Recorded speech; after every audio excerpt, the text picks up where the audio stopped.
Another Gizmo how-to. This one is feel the heat. And this one, we're actually going to do a couple of different things with this. It's actually going to be one of your final assessments. It's also going to be a little game that we play in class, a little competition. So I want to share my screen real quick on how to set up to feel the heat. And so on this one here, notice you have two tabs at the top. Again, if you see a 5-minute timer, it's telling you that you're not logged in. So please make sure you get logged into your Gizmo account and then go from there. Okay, so the very first one here, you have test powder. So these are your test powders over here. You have a container. You're simply going to put the powders in that container. Okay, you can also show the molecular view of what's going on inside of this water over here. Okay, that's all we have right now, just water. Let's say I want to change the volume of water to whatever. Let's say I want to change the amount of my powder to whatever here. I can press play.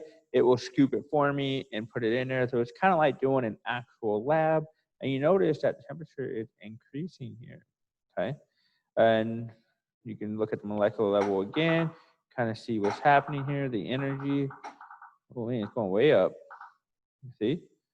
All right, so it pretty much stopped at 59 degrees Celsius. So let's say I want to do less water this time.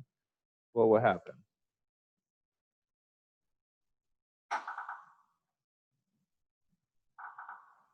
So 59 last time. Let's see if we can get something higher this time. Oh, definitely. Definitely getting some higher numbers. Oh, lots of things happening. All right, about 89 that time. So you look at the ratio of compound versus water on that.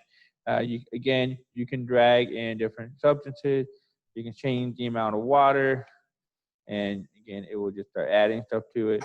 And you can see if it's going to change the volume or the temperature of your apparatus very much. So you see that one didn't really change much. All right, now we can also have a little competition, a little game where we're going to create a device. Now this time, we actually have different types of bags that we can use, and we have different containers. And let's say I want to just grab this first bag here. Let's say I want to grab the second one here. Again, notice we have water inside this plastic bag. We have this powder here.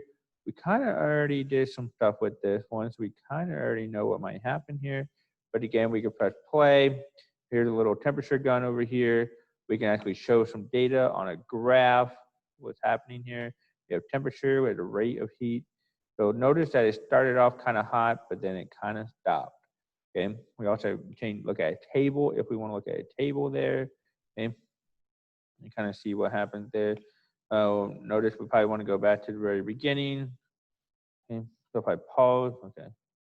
So if I go back to the very beginning, you see the heat transferred at the very beginning, but then it kind of drops back down.